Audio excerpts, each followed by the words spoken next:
Hello, thank you for watching our full moon circle replay. If you're here, we're going to be talking about the full flower moon in Scorpio that is on May 7th.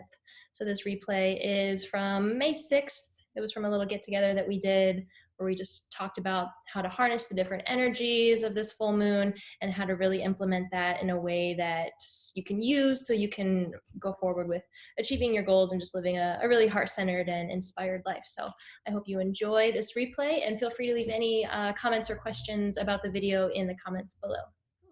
So my name is Sierra. I live in New Orleans currently. I'm about to move though. I haven't told anyone that yet, but I'm leaving. I'm actually going to be in Bloomington for a minute, for a few months. Well, hopefully not quite a few months. We're going to build out a van and go do that thing. So I'm getting ready to leave New Orleans, which I'm kind of sad about. And I really, really hope stuff opens back up before we leave. But okay, that's that. And then one thing that I could do forever and ever and ever. I hesitate to say work because that sounds like kind of really bad, but like this is what I do for work, and I do yoga and I lead things like this. So I really love doing this and just studying it and living it and breathing it and being with you guys and creating this stuff is really, really fun to me. So I say work, but with a little bit of a lightness on that word because that makes it sound kind of weird. But that's me. Krista, I'm going to offer you up first if that's okay. Hi, this Krista, right? There's no other Kristas? Nope, it's me. All right. Krista. Hey, y'all. If you hear word chewing or anything, I have a German Shepherd. He's like over there. So just a heads up, I'm not eating rubber. But hi, I'm Krista. I'm currently in Ohio, but I'm usually in New Orleans. Kind of just in transition right now. But one thing I could do, it's hard because I do things. I don't know. I like the spiritual work that I've kind of gotten into lately. I think every time you come back to it or come to it, you can kind of learn new things. So it never really bores me in that way. But as far as go, I don't know. That's a hard one. Because a lot of the things I was doing, I had to stop doing. So, I think acting related things or something with storytelling. That's kind of my place in the world. So telling story, yeah, we'll go telling stories because you don't have to have it for work. But I was a tour guide, so I was like doing it all the time at one point. And yeah, so it's fun. I like doing that. That's a good one. Usually real ones. Yeah, so cool. Cool. Thank you. Morgan, I'm gonna let you go next, and I bet that I think I know what your answer is gonna be, but I'll let you tell it. Okay, I'm Morgan. I'm in Bloomington, Indiana, and yeah, I was gonna say working outside, working with my plants, yeah, seeding them or watering them or planting a garden or any of that stuff. I like plan like fake gardens in my head all the time. I have like a witchy garden, and then I learned that poison gardens are a thing when I went to Ireland and learned about poison gardens, and I'm super obsessed with them. They're like this idea that you have this garden just in case you need to poison somebody, in case you have, yeah, in case like somebody wrongs you or your family or somebody's being a bad person. So you have this like poison garden. It's like your defense. Whoa, I've never heard about that. That's crazy. Pretty wild, but yeah, working with plants. So no one fuck with Morgan now. Or if you need help, let me know. Cool. Miss Cheyenne, how about you? Hello, I'm Cheyenne Yates, and I'm new to this, so hello everybody. Yeah. I'm currently out of Augusta, Georgia. It's like 2 hours east of Atlanta, so pretty much close to South Carolina. As far as the question, I hate to be cliche, but like say something similar to what Morgan said, but I really enjoy gardening, and particularly herbs. I grow a lot of herbs. I study a lot of herbs. I study a lot of poisonous plants too, so yeah, on the poisonous plants. And hopefully I can grow some soon, but I'm living in a condo, so I can only have so many plants like away from my cats.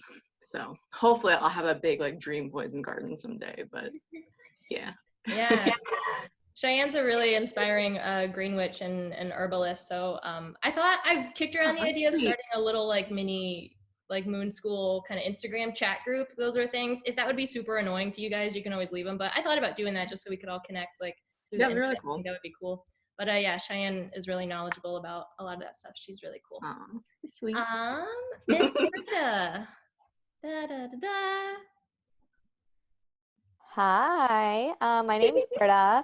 I'm currently in Pennsylvania, but typically I'm traveling the world. So being like this is interesting in one place. What was the question? Something that we could just do for hours? Yeah. I think mine right now is I really just love connecting people and creating community. I'm very passionate about that, and I love doing it through writing or just sharing people's stories. And I could do that every day and just, elevate people to kind of live their highest selves. Yeah, girl. Yeah. Yeah, two what do I call these? Two like girl squad cheers for Britta. One today, she published a video interview that she did with Nako Bear from Nako and Medicine People. So if you like them, you should go look at that. And two, she's leading a workshop for us in the Moon School Facebook group next week that's all about like aligning with your heart to like reach your dreams and your goals, because she's a fucking badass at that. So yay for Britta. You're all badasses, but Wow, thanks. Let me go down my list to make sure that, because your names like switch around on the side for some reason. It's really obnoxious. Chloe, how are you doing? Hello, I'm Chloe. I live in Indianapolis, Indiana, and something that I can do that just lets me escape time is painting. I go to school for art education, so I'll be teaching kids how to do art or all the different types of art. But yeah, so I haven't actually been doing painting lately. Mostly because my studio is like my garage and it's been kind of cold here, but yeah, so anything art is pretty much what I escape with. So nice. Perfect. Well, that's perfect. Then we'll go from painter to painter. Miss Dina, you want to go next? Da, da, da. Yeah, wait, let me unmute you. Oh, wait, you gotta unmute. Yep. Can you hear me now? Yep, you're good. Hey, I'm Dina. I'm from New Orleans, Louisiana. And for me is where I lose myself in nature. I could do both hours. I could walk in nature for hours, and I could paint for hours. Yeah. Dina's an amazing painter. She's great. Thank you. Yeah. Miss Erin, how are you? I'm so happy to see both of your faces. I haven't seen you in so long. Hey, I'm Erin Snow. I'm happy to be here. Thank you, Sierra, for all the good that you're doing in the world. I am in New Orleans. I'm from Arkansas originally. Lately, something I can do for hours is sit outside because we've been really enjoying some really nice weather lately in a city that should be hot very, very soon. But I love research. I was in communications for years and years, and when I moved to New Orleans, I went back to school to become an esthetician, and I love taking care of people. So especially any problem I can solve with skin, I like to get to the bottom of that, and so that's where my love for research comes in. And I also teach yoga, so same thing there. If there's something I can help with, I can certainly get lost down a rabbit hole for hours and hours and lose entire days and weeks just trying to find what I can find that can help. But I'm happy to be here. Thank you. Hey, I'm so happy to have you. Yay. Jules, how you doing? You're so excited, but none of us can hear you. Oh, now I'm unmuted. Hi. Hey, Yay! I am stoked that you're going to be here. I'm so excited. I love the poisonous garden idea. I've always wanted a poison garden, just to piggyback all those things. And I miss working. I get lost in work. All of a sudden, my shift is over. I miss being a waitress. I miss being a bartender. It should be 25-cent night at the Bird right now. And all of a sudden, it'll be set break, and then all of a sudden, my shift's over, and I have to go home, and I don't want to go home. Oh, I'm also really good at binge watching Netflix. there you go. But recently it's been sitting in the sunshine and doing absolutely nothing. I've been getting lost for hours just sitting in the sun, which I didn't get to do before all this happened. So that's probably the funnest one right now, is getting to do absolutely nothing. Hooray for that. Hours. Yeah. Dude, if I can't go to the Bird and Upland when I'm back there and everything's still shut down, I'm going to be so sad. But fingers crossed. It's going to be fine. It'll be fine. Everything's fine. Everything's fine. We'll have our own dance party. Yeah. Miss Sarah L., would you like to finish us out strong? You're the only Sarah, which is nice. So I can just call you Sarah. Yay. Yeah, sure. Yeah, I think the most honest answer is probably sleep. If I don't regulate myself, I could literally just sleep the days away. I'm a huge sleeper, and my mom always said that I would grow out of that when I was a teenager, but here I am at 28 still loving to sleep. So yeah, I live in New Orleans, originally from Alabama. But beyond sleep, I think reading and writing are probably the two ways that I can escape. I definitely love those two things, but I will say they come in seasons for me. Like I'm either like in a reading mood or a writing mood or a Netflix mood, but yeah, reading and writing. Cool. Yeah. Mine too. I love those. And sleeping. Cool. Yay. Well, thank you all ladies so much. I just love being able to, I wish it would be ideal if obviously we could all be in the same room and actually be around each other and stuff like that. But this is cool too, because now we have people, you know, in Georgia and in Indiana and New Orleans and everywhere. So it's really fun and really cool. So we're going to get into the cerebral or the lunar stuff now. So if you have like a journal or something that you like to take notes in, feel free to do that. I went ahead and lit a little candle just to make it feel like, whatever kind of, I should know an actual word for that if I'm like this, but that was the emotion that came to my head, like, so it feels nice and calming. But a journal would be nice, and we're going to go through some of the like energetics associated with the moon. We're going to talk about some ways that you can implement them to help you achieve your goals, and then we're going to go into a bit of a meditation, and then we're going to have some journal questions as well. So if at any point you have thoughts or questions or ideas, or just want to jump in and say something, you can leave it in the chat, or you can unmute yourself, kind of however feels good to you. And all of this is going to get recorded, so if you ever want to go back and watch it, it'll be recorded and put in the Moon School like homepage with all the links to everything that I mentioned in the bottom, so you can kind of have it all in one good place. Fingers crossed I'll have that by tomorrow, but I'll say at the end of the week, just to give myself some leeway. So with this moon, I always preface that we look at two different aspects of the moon. So the way that I study and the way that I teach the phases of the moon is more of the sort of old like farmer's analogy that goes along with them. So there's this idea that for every month, the moon has some specific attributes that are associated with that specific month. So with that archetype, your January moon, your February moon, March kind of always have the same energetics attached to it because it follows the seasons. So there's that way, which is a bit more kind of broad stroke, a bit more intuitive and accessible to kind of large amounts of people, which is why it's the kind of the, I guess, the avenue that I teach the most and the one that kind of drew me in the most.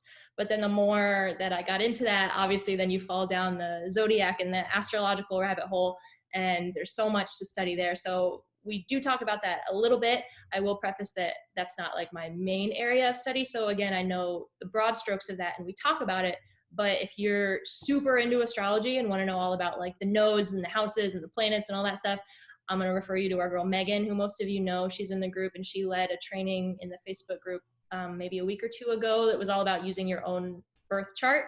And there's a replay in that too, if you want to go back and like get really into the nitty gritties of the zodiac with her. She's a really cool person to do that with.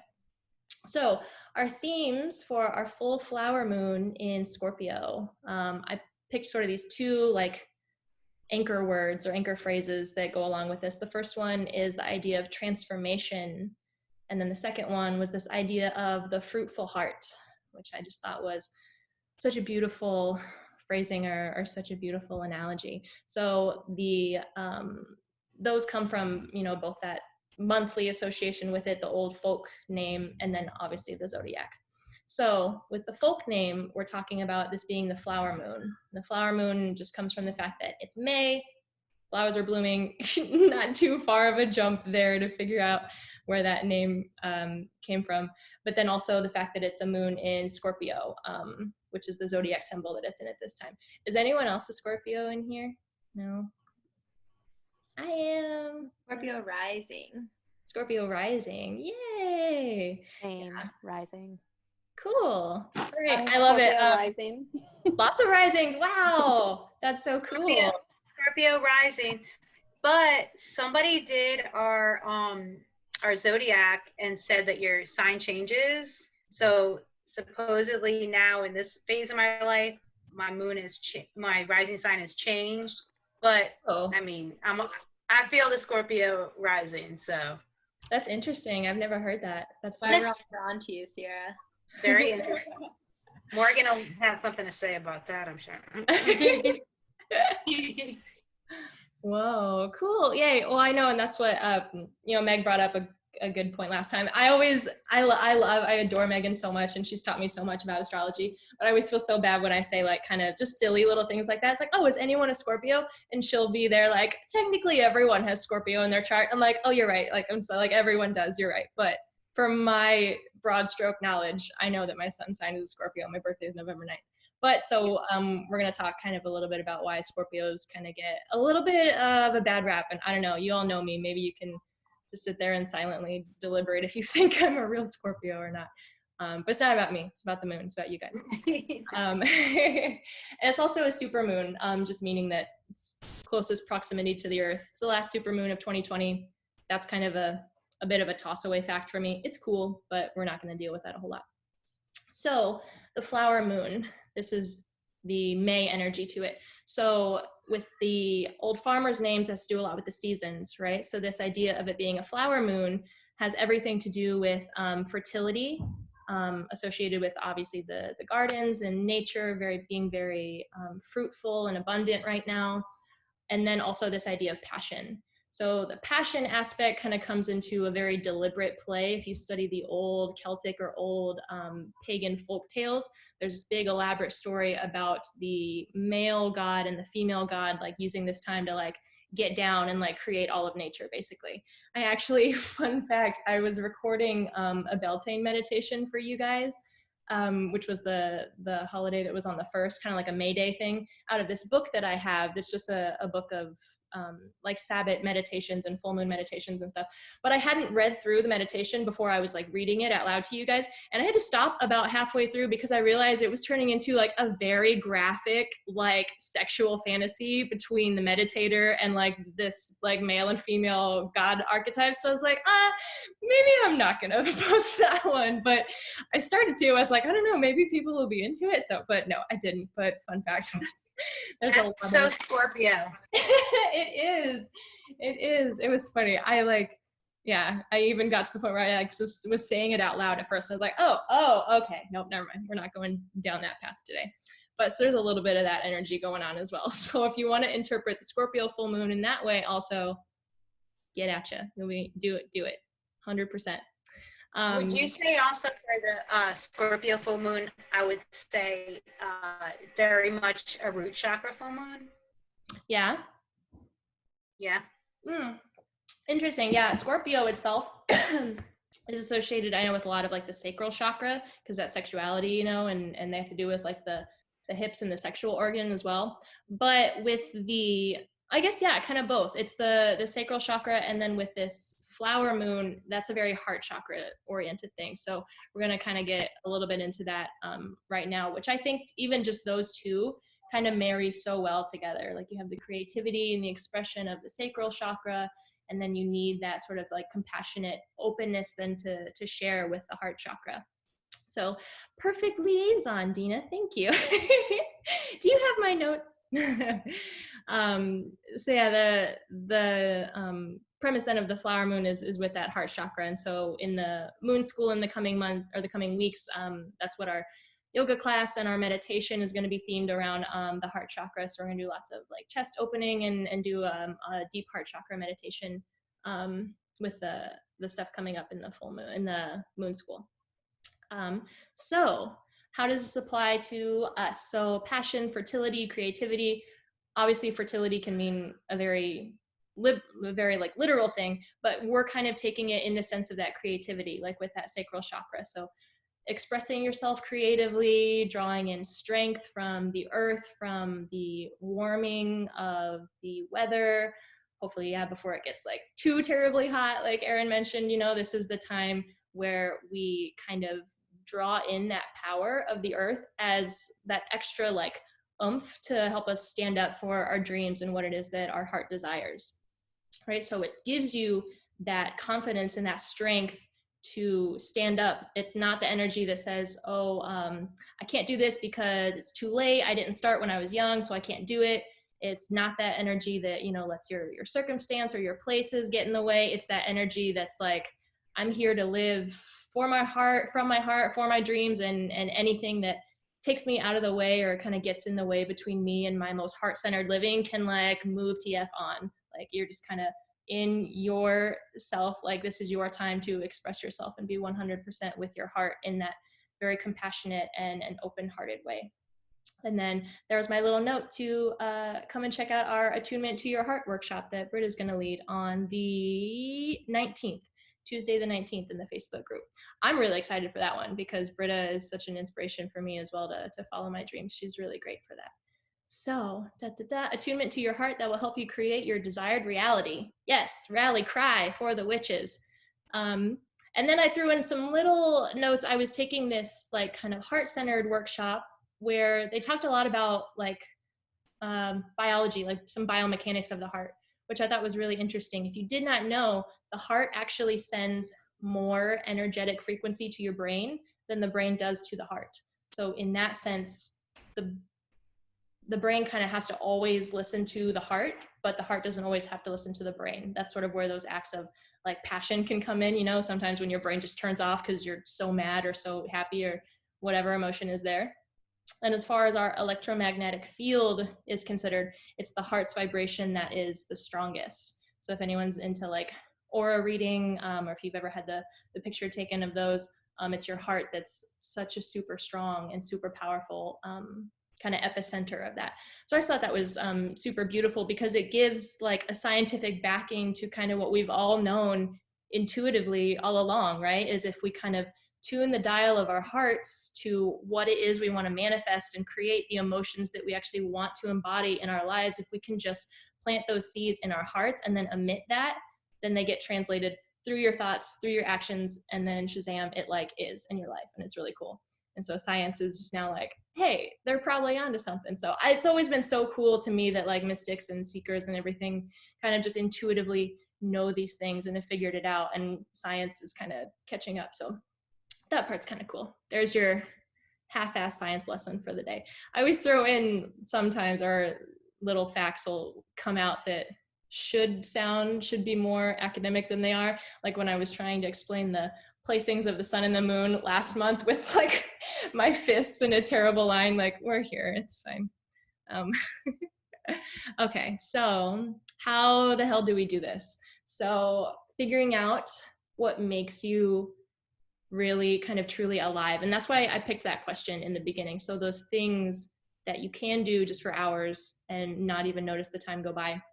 This is the time to really honor those things that make you feel truly alive. And we are blessed with this curse of having all of this time, right? If we can't work and we're stuck inside, then you can give yourself pretty wholeheartedly to the things that you love. Granted, not unless the things that you love to do involve being with other people in large amounts, but even just finding new and more creative ways to do the things that you love, that maybe you couldn't before, right? So asking yourself, what it is that makes me feel truly alive, what gives me a sense of adventure, and how to do more of that. And there are a few more questions kind of like that in the journaling workbooks that were published a week ago in the Moon School too.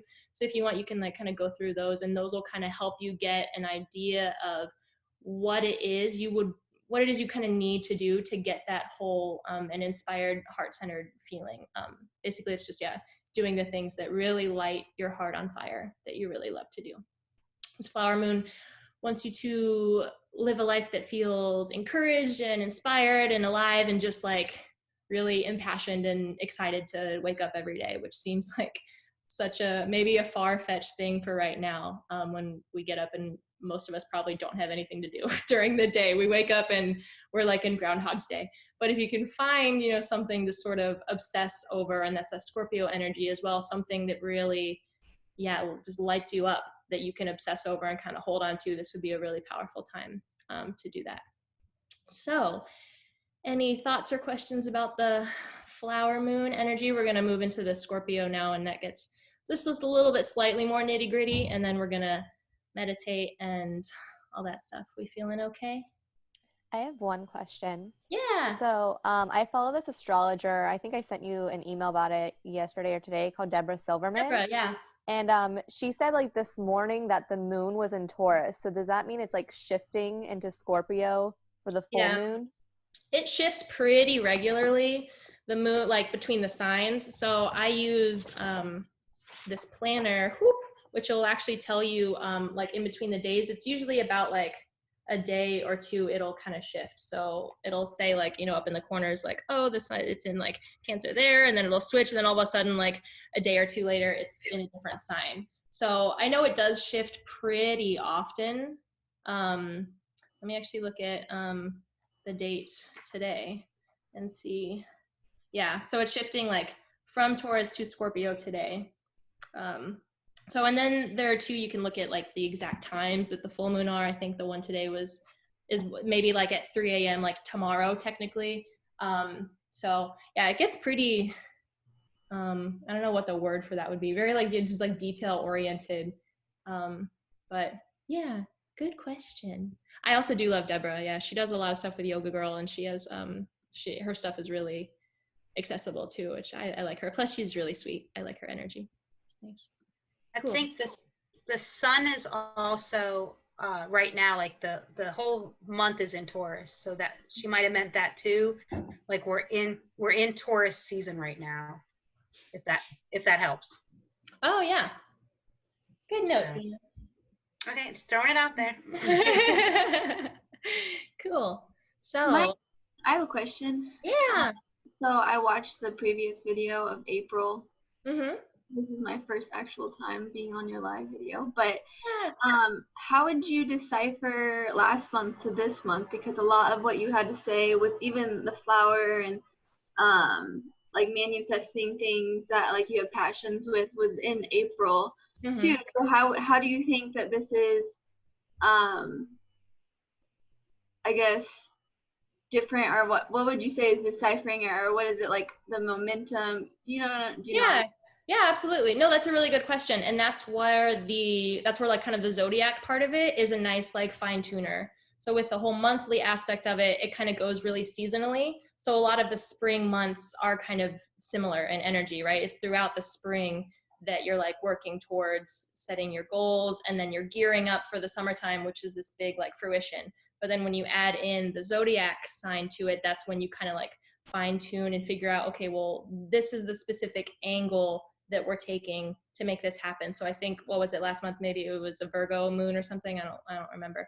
But so then that was the energy that we used. We used the kind of like we use like the Virgo road to get to still the same to that destination. And now here we're taking like the Scorpio road, if that makes sense. So the seasonal energies are very similar in that way. But then when we're going to talk about the Scorpio moon, it's about how to use that specific energy to make this happen. So does that kind of answer your question a little bit? I think I can help there. Mm-hmm. Yeah, go for it. So like we started with the seed moon, so like you're in that little tiny place underground, and then so with the moon after that, what was the pink moon? So it's like you're wiggling up and you're growing all of the leaves and all of the branches, and you can see the buds. So there's this beautiful, brilliant pink color that we all saw. But now we're in the flower moon, so it's like everything you've been working for is you can start to see it. Like, but it's not the summer yet. We don't have the fruit. We're not to fruition, but you can start to see the work of all your labor through the flower versus just the color. So it's like, it's the seed, it's growing, there's the bud, there's the flower, then comes the fruit, and then when fall comes, we start to die. It's like it's like you're blooming. Yeah. Yeah, it is a pretty slow process. And that's something that I really kind of emphasize in the moon school as well is, I think to really dive deep and figure out how to create the things that you want, you kind of look at each step really intensively, and it does go pretty slow. Depending on obviously what it is you're trying to work towards, but you kind of honor like each step as it goes. So the initial like planting of the seed, even before you plant it, we took like all of January just to like figure out how we wanted to feel before we even like made any actual like intentions. And then from there you like figure out what your intentions are, and then you plant the seed, and then in April, you kind of start to like, okay, yeah, I'm starting to like feel this coming. And then in May, it's like, wow, like stuff's actually happening, and I'm getting energized from the positive reinforcement that I'm getting. What more can I do? And you're like feeling that very heart-centered energy. And then in the summertime, it just kind of snowballs from there. Yeah. It would be nice if, we could all be like outside and traveling and doing the things that would probably be, making us, feel this way. But fortunately, we're all doing with the best that we can. But I think the Scorpio part here will help you a little bit too, Chloe. So moving into, how we kind of access that sense of heart-centeredness, that sense of inspiration and alignment through the Scorpio moon, that's where this transformational power comes in. So Scorpio is the ability to let go and to transform. So while on the one side you have the spring energy, which is all really happy and really open and joyous and flourishing, Scorpio is very kind of slow, going deep, being very like vibrationally aware. It's a water sign. It's very intuitive, very feeling, creative, and spiritual. And then Scorpios on their own, or just the energy of Scorpio is very intense and very powerful and very like shadowy. So it's that shadow aspect that's going to give us kind of this specific edge for this specific moon.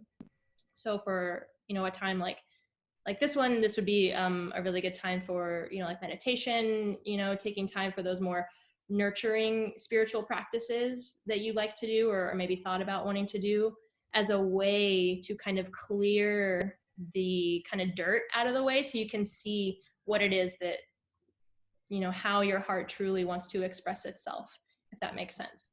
So, and with that, Scorpios are fixed signs, so it's very purposeful, but very persistent and determined. So when we talked about, finding that something to obsess over, because Scorpios have that very passionate, intense, and like fiery energy. So, finding your reason to kind of wake up in the mornings now and turning that into kind of a stepping stone for you to be able to live in a way that's closer to your ideal way, if that makes sense. So, and then going into like the planets, it's ruled by Pluto, which is very mysterious, unknown, transformative still. I learned from Megan in her training that it takes Pluto 250 years to like just make one rotation. How nuts is that? And we don't even like consider it a planet anymore, which is sad. Did we change that? No, it's still just like not a planet. That's kind of sad. Oh well. But anyway, so I like how I like that you said going with the fruitful and the heart center, because I think especially where we are now as a collective with the Scorpio full moon, I feel like you plucked my mind with the shadow aspect.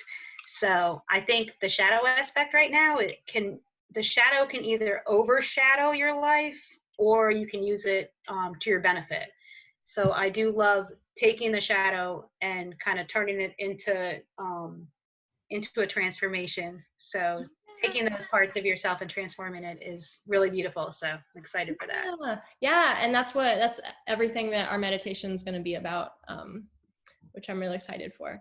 So, and then it is interesting now because when you kind of look at it at face value, the Scorpio aspects of this moon and then the spring aspects, they kind of like directly contradict each other. In a way, they very much complement each other, but then you look at the Scorpio aspect, which really wants you to come like face to face with this aspect of death. We're so, I don't, that's why everyone assumes, or I tell them a Scorpio, they get very almost shocked because they assume, Scorpios are very like dark and mysterious and just like eerie. And I'm like, I wear flowers in my hair and I teach yoga. And it's like, I don't very come off that way at all. But so it does have that like very dark kind of aspect to it. Well, I think too, like Scorpio energy helps you to be able to go underground. You can go into the darkness, but you are carrying the light with you as you go. Mm-hmm. So it's like being able to safely go into your own darkness. I think the Scorpio, it's pretty cool to be a Scorpio. Thanks. We appreciate it. Yeah, no, exactly. It's going into the depths. I liked this book that I'm reading that I've been talking about forever and that we're going to do the meditation out of by Pema Chodron. She mentioned a lot of people like to liken this kind of spiritual path or this awakening, just whatever, feeling better, whatever you want to call it, as like climbing up a mountaintop. But really, when we look at it, it's more like as if a mountain were kind of like inverted and going towards the core of the earth, because you have to go like deeper a lot of times and you have to move towards like the pain and the unease and the uncertainty and the anxiety in order to get to that center that's just like clear and just lets you breathe. So that's where the kind of specific aspect of the Scorpio comes in. It's bringing you face to face with death in a hopefully a figurative way, right? Forcing some realizations that maybe you've been ignoring about things in your life that aren't working for you, that maybe you've been trying to make work, but they're just not. Realizing what it is you need to bury so you can move on and like glow up and like get it with what you actually want to be living like, and breaking past those blockages so that you can actually flourish like the little flower buds that they were mentioning. So if you want to take that intimacy spin, right, in a personal way, you're figuring out what it is, getting intimate with yourself, right? So what it is that you really need, what you really want from your heart, and what you really need to let go of in order to get there. And sometimes that's a really painful question, and sometimes answers come up that you don't like and that you want to ignore, right?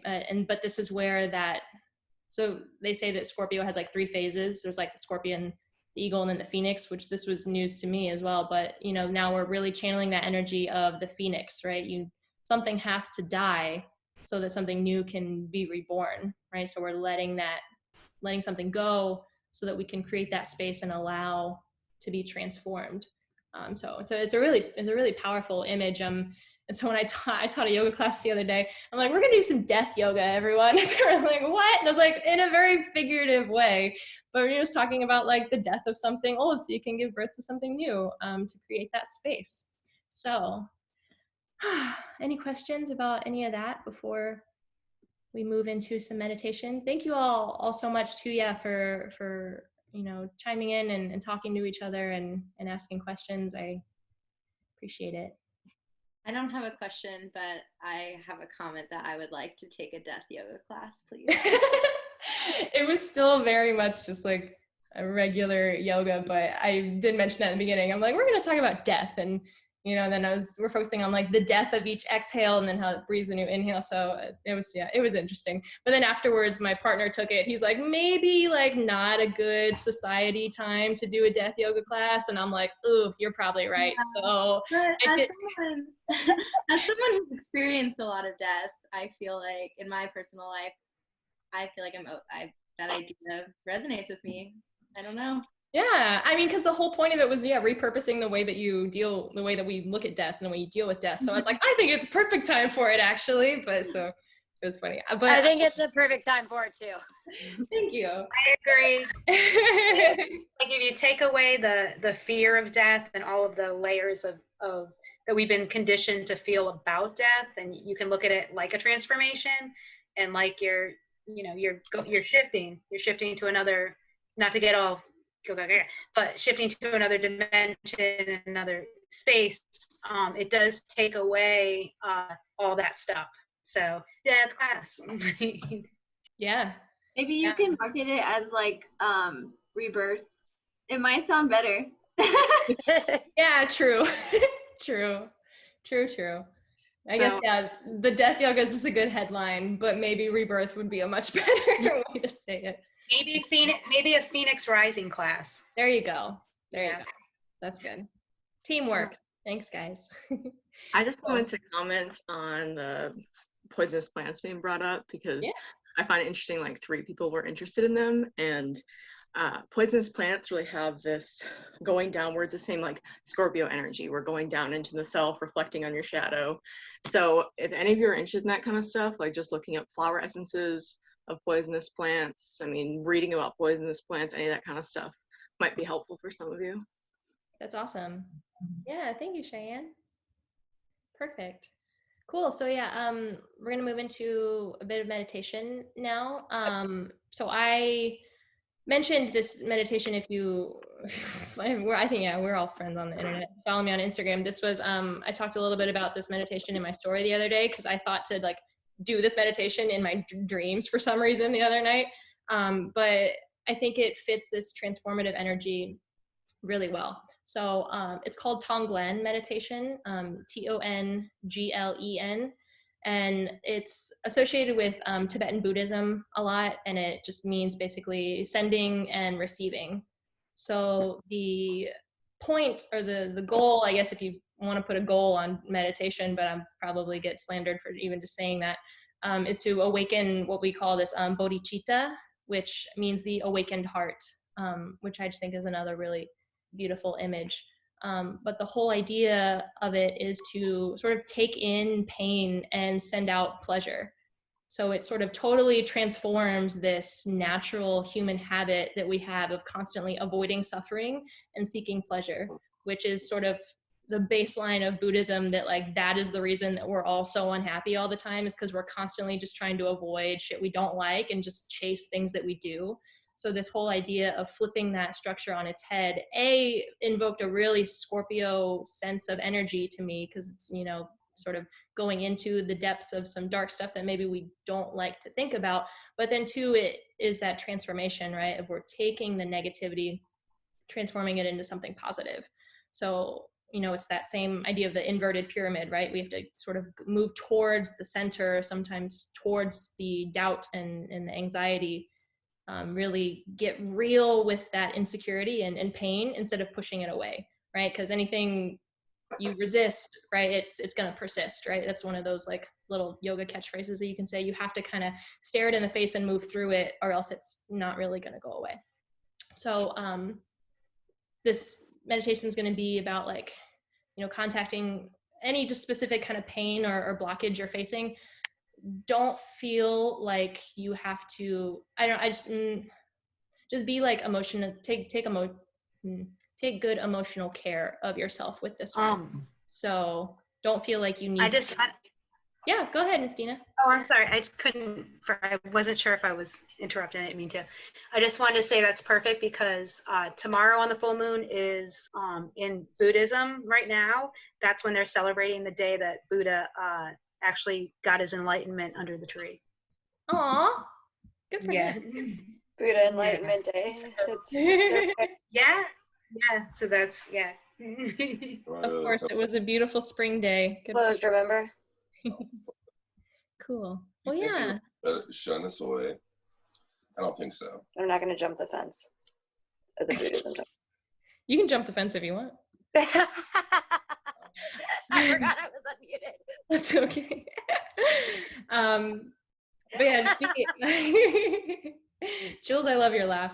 But just take good care of yourself with this one, right? I just don't feel like you have to make it super heavy. Obviously you can if there's something really powerful that you want to try to move through, but it can be something as light as, I don't know, the fact that you procrastinate, right? Just don't, just, well, maybe what emotional depths you're comfortable with right now. So just, keep that in mind. So go ahead and bring yourself into a comfortable seat. Yeah. You kind of like to wiggle and shimmy maybe to get the fidgets out.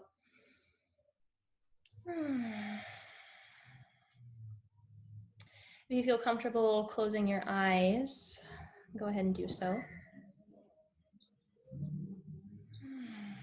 Just begin to settle into your seat, and maybe let's take a few big full breaths together.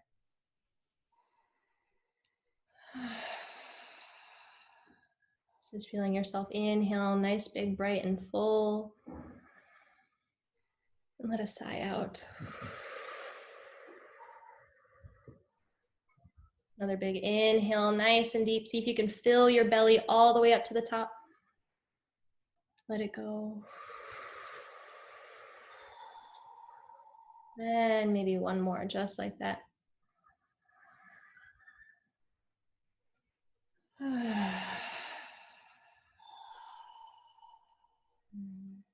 And eventually settling into some stillness here. And just beginning to notice your breath.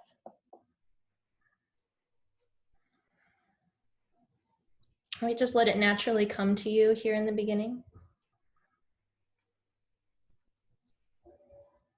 Don't feel the need to really change or manipulate it. All right, just observe and trust that with your awareness, your breath will naturally begin to deepen.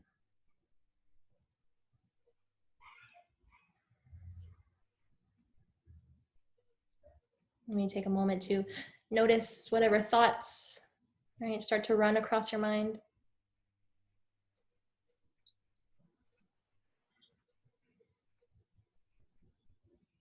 If you can, just sort of let them float on by and see if you can root some awareness into the rhythm of your breath here.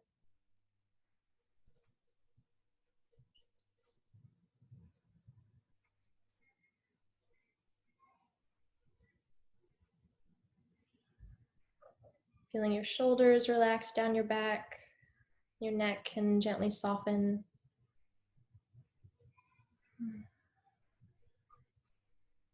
Maybe breathing a bit of softness into your heart here as well.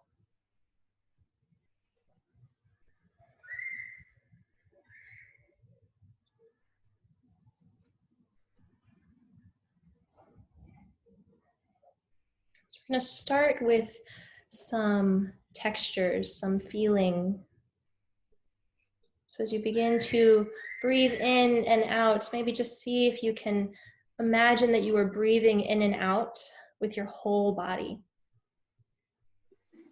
So breathing in through the pores of your skin and breathing out through the pores of your skin. Feeling your breath in the soles of your feet,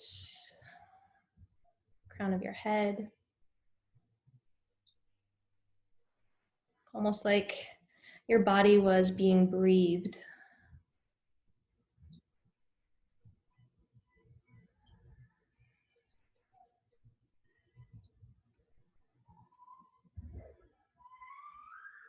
Now breathing in, maybe notice, feel a hot, maybe dark, maybe a bit of a heavy, right? As you breathe in,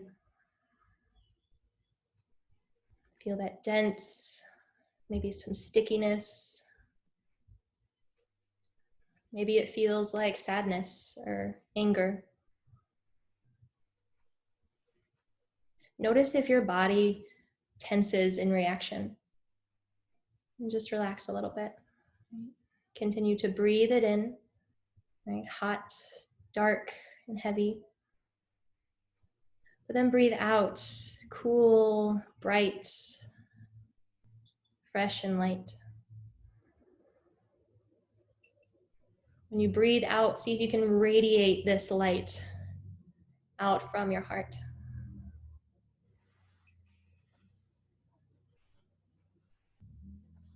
Almost like the hot, the heavy, the dark is powering you from the inside out to shine even brighter.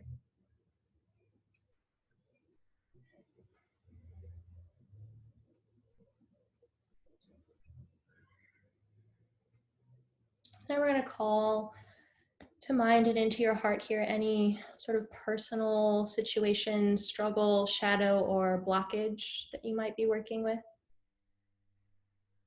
Right, just whatever the first one that comes to mind. For me, I call to mind some attachment that I put into my work, where I'll infuse my worth, my self-worth into my work. Right, so just notice that, and then open yourself up to the feeling that you're feeling this grief for the collective. Right, so call into mind everyone in the world who's feeling the same exact pain that you are right now.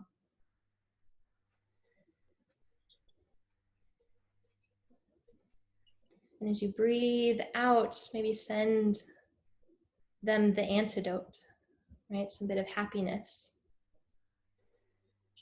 Right? So maybe breathing in that feeling of inadequacy, breathing out confidence and worthiness.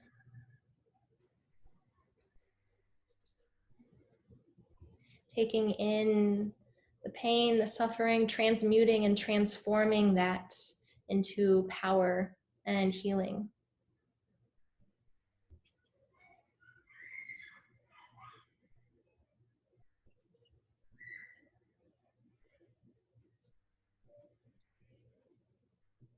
Radiate that out.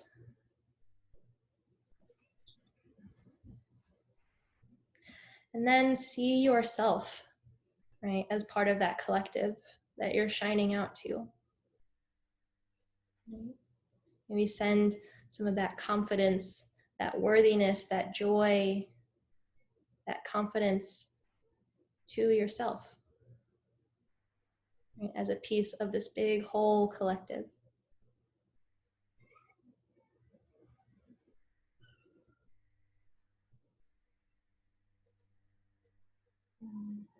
Reminding ourselves that we are not alone in any of this.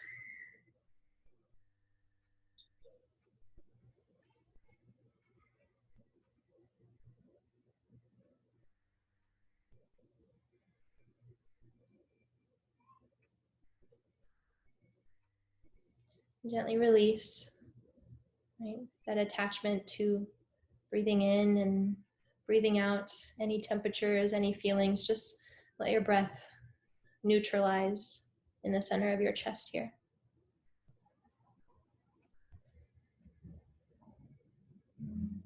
Maybe feel a sense of spaciousness in your heart.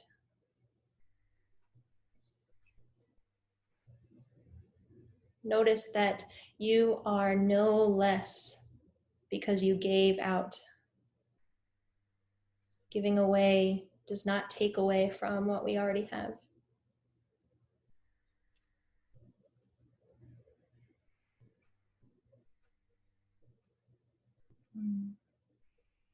You can softly place one hand on top of your heart and then place your second palm on top of your first. So just sort of gently cradling your heart here. You can draw your chin in towards your hands if you like. Send a few loving and nourishing breaths into your heart here.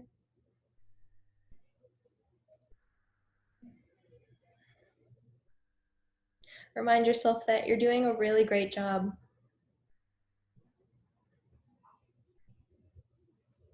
And then we do this work to heal ourselves so that we can aid in the collective healing.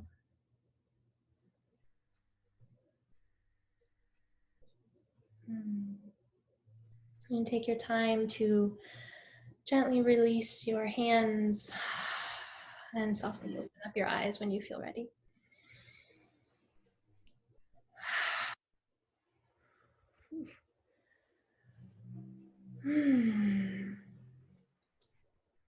Thank you, you guys. yeah, and let me know how you feel. If you care to share, if anything that came up, if that was helpful, if that was scary, anything at all. You also don't have to. Yeah, that's quite a lot. But I thank you guys for trying that with me. And know that, go ahead. I very much liked that we're not less for giving away. That helped a lot. Good. Yeah, it's a really hard thing to learn and to remind ourselves. I still struggle with that all the time, that feeling of lack constantly, and then we have to grip, right, to hold on. So good. Well, I'm glad. You are 100% full and awesome, Jules.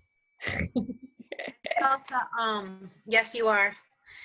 I felt my feeling of powerlessness, and I felt the collective feeling of powerlessness, and I recognized it and was like, oh, and then immediately was like, okay, let's get to the empowered feeling. So yeah, it was cool. Yay. Okay. I think something I experienced, you said like not being attached to your work, and I dropped that really big interview today, and something that I've been struggling with is just like being okay with being proud of my work.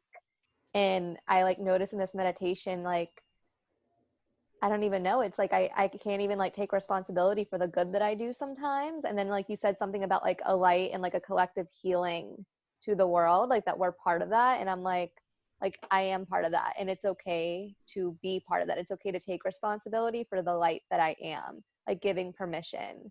And that just felt really freeing. So thank you for that. Oh, good. You do 100% own that light, girl, because the more you shine it, yeah, then the more people that you can reach with it, Yeah. Thank you so much, Erin. Oh, good. Well, yeah, thank you guys so much. Can I share two things that I felt? Yeah. The first thing was that I felt like with the breathing is kind of like flipping the script, because you usually hear like you breathe in cold air, you blow out hot air. So that was really kind of like physically something that I had to like focus on. But I liked it. I like that concept a lot of that meditation. And then the second thing, when you said like picture yourself in the community, I had this like sharp visualization of like me like sitting in a circle. And maybe it's just because we're all here right now, and maybe it's because it's been so long since we've all sat in circle physically. I just like felt there. Aww. I miss being with you guys so much. You guys are great. Yeah, that was perfect to tie into what I was going to say or visualize through that meditation. I am a Gemini, so that's a twin. So what I felt was that circle as well. And then like whenever you said to recognize yourself and give love to yourself, I visualized myself on the other side, and shining that light was definitely amazing. But That's awesome. Yeah, that sounds like such a powerful image. That'd be a cool painting. That's awesome. I felt that too. I had like a mirror image, like that mirror image where you touch yourself with your hands. I had that with that. Whoa. Myself. I feel that. Meditation is trippy sometimes, man. That's awesome.